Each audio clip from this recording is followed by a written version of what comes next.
આકાશવાણી ભુજ પ્રસ્તુત છે અખબારોની હેડલાઇન્સનો કાર્યક્રમ હેવર હેવર.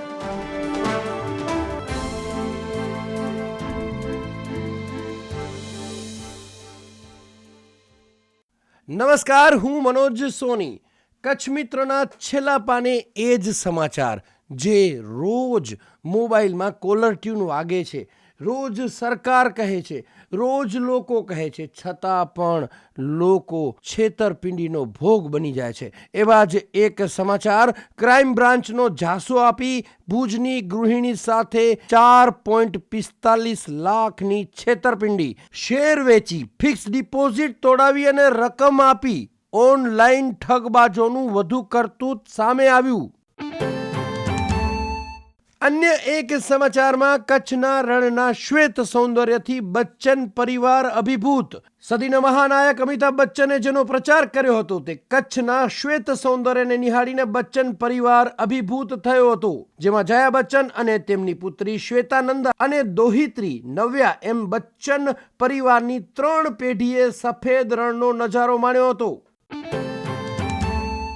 કચ્છ મિત્રના અંદરના પાને સમાચાર છપાયા છે કે નિરોણાની રોગાન કળા વાસ્તવમાં અદ્ભુત. અંબાણી પરિવારના પુત્રવધુ ટીના અનિલ અંબાણી નિરોણાની રોગાન કળા અને ખરકી કળા નિહાળી અને પ્રભાવિત થયા.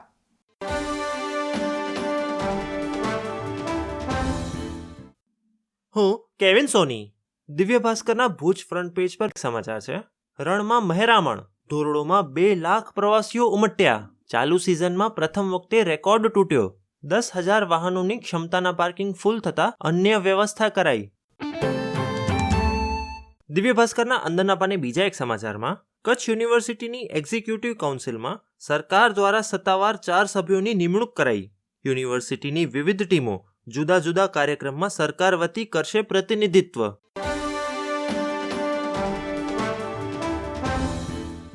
સંદેશના છેલ્લા પાને વાતાવરણના સમાચાર છે. જિલ્લામાં ઠંડા પવનોના કારણે ઠારનો માર વધ્યો. કચ્છભરમાં કડકડાતી ઠંડી. નલિયામાં 6.8 ડિગ્રી, ભુજમાં 11.4, Kandla airport 11.6, Kandla port 13.9 degree. સંદેશના છેલ્લા પાને અન્ય એક સમાચાર છે. ટૂંક સમયમાં મુંબઈ અમદાવાદ વચ્ચે સ્લીપર ટ્રેન દોડશે. અમદાવાદ મુંબઈ વચ્ચે વંદે ભારત સ્લીપર ટ્રેન 130ની સ્પીડે દોડશે. ટ્રાયલ રન થયો. સુરતથી અમદાવાદ અને મુંબઈ જનારાઓને મોટી સવલત મળશે. સંદેશના ભુજ પેજ પર સમાચાર છે. ભુજની સરકારી શાળાની પસંદગી થતાં ખુશીની લહેર.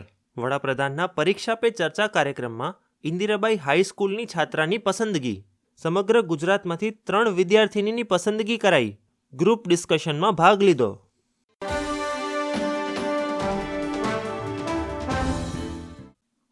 અર્ચના ચૌહાણ. ગુજરાત સમાચાર દૈનિકના પ્રથમ પાનાનું શીર્ષક જણાવે છે કે ગલવાન જેવી ઘટના ફરી ન થાય તે માટે સૈન્ય એલર્ટ. હાલ સરહદેથી જવાનો નહીં હટાવાય. સૈન્ય વડા. ચીને હેકર્સ ફોજ બનાવી. ભારત પર સાયબર હુમલાનો ખતરો. ચીનની હેકર્સ ગેંગ ભારતીયોને નોકરીના બહાને બોલાવી સાયબર ક્રાઇમની તાલીમ આપી રહી હોવાનો ઘટસ્ફોટ. ગુજરાત સમાચારના જ અંતિમ પાનાના સમાચાર છે. ગુજરાત હાઈકોર્ટે અગાઉ ઓર્ડર આપ્યો છતાં સ્કૂલોમાં ટ્યુશન અને ટર્મ ફી અંગે સરકારે હજુ કોઈ સ્પષ્ટતા કરી નથી. ખાનગી સ્કૂલો વાલી પાસેથી ટ્યુશન ફીના 1 મહિનાની ફી, ટર્મ ફી અને પ્રવેશ ફી પેટે લઈ શકે. ગુજરાત સમાચારના છેલ્લા પાનાના એક અન્ય સમાચાર જણાવે છે માંડવી બન્યું મોજનો દરિયો. ઉત્તરાયણે કચ્છના પ્રવાસન સ્થળો પર ભીડ ઉમટી. ધોરડો, માતાના મઢ સહિતના સ્થળોએ ધંધાર્થીઓમાં રોનક જોવા મળી. માંડવીના બીચ પર પહોંચવા ગાડીઓની કતારો.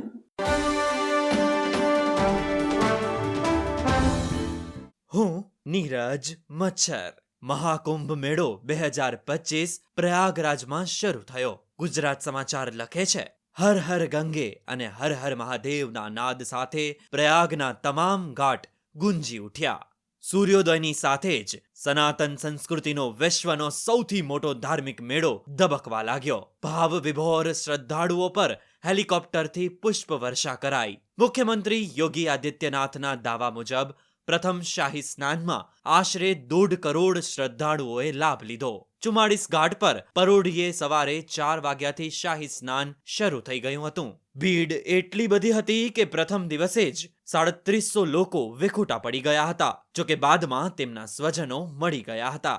પ્રશાસનના દાવા મુજબ જર્મની, બ્રાઝિલ, રશિયા સહિત 20 દેશોમાંથી વિદેશી મહેમાનો પણ મહાકુંભનો લાભ લેવા તેમજ પર્યટન તરીકે નિહાળવા માટે પહોંચ્યા. અમેરિકાના અબજોપતિ અને એપલના સ્થાપક સ્ટીવ જોબ્સના પત્ની લોરેન પોવેલ જોબ્સ પણ કુંભ મેળામાં પહોંચ્યા. ગંગા કિનારે અંદાજે 1.5 લાખ લોકો કલ્પવાસમાં રહેશે. વર્લ્ડ મીડિયાએ મહાકુંભને સૌથી મોટો ધાર્મિક ઉત્સવ ગણાવ્યો.